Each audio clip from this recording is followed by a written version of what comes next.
Magandang umaga mga kabay. So meron po kong estimate dito ngayon mga kabay, 39171. Bali, yan po yung model niya mga kabay. Dito 8720. So isasaksak natin mga kabay.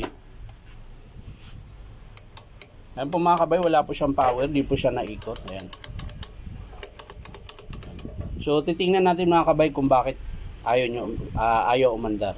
So tara mga kabay, samahan nyo. So ayan mga kabay, nakalis ko na po yung tornilyo. So bubuksan na po natin. Ayun. Kaya pala dig na gana mga kabay.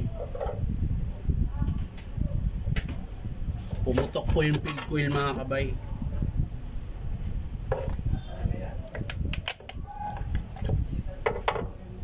Ha? Oh, bilhan mo na lang armature.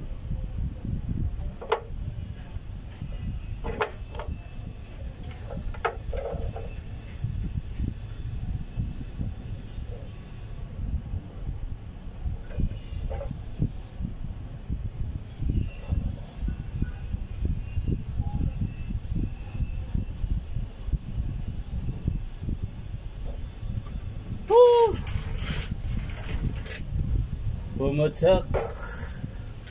Papakita ko po sa inyo mga kabay sa malapitan para makita nyo po.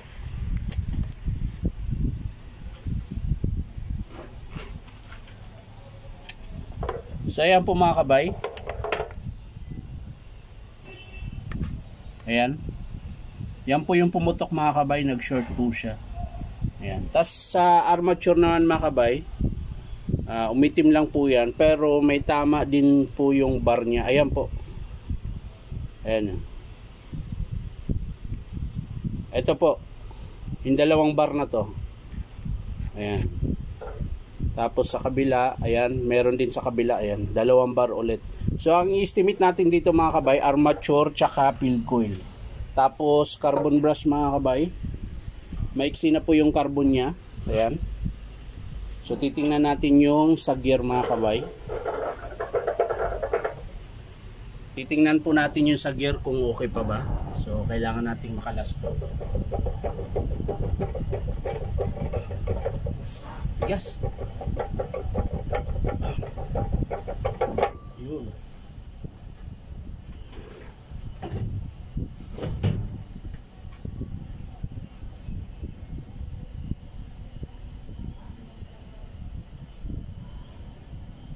So yung mga kabay, okay pa po yung gear niya.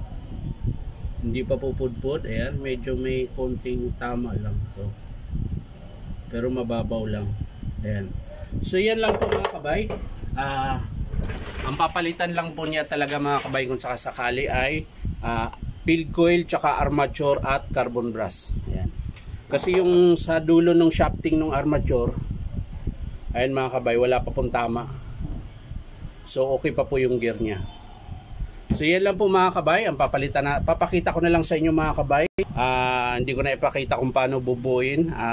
Papakita ko na lang sa inyo mga kabay kapag in-approve ng customer. So yan po, ulitin ko lang mga kabay, ang dahilan po ng kung ba't di siya gumana, ayan po, field coil tsaka armature at carbon brush. So yan lang po mga kabay, maraming salamat, bye bye.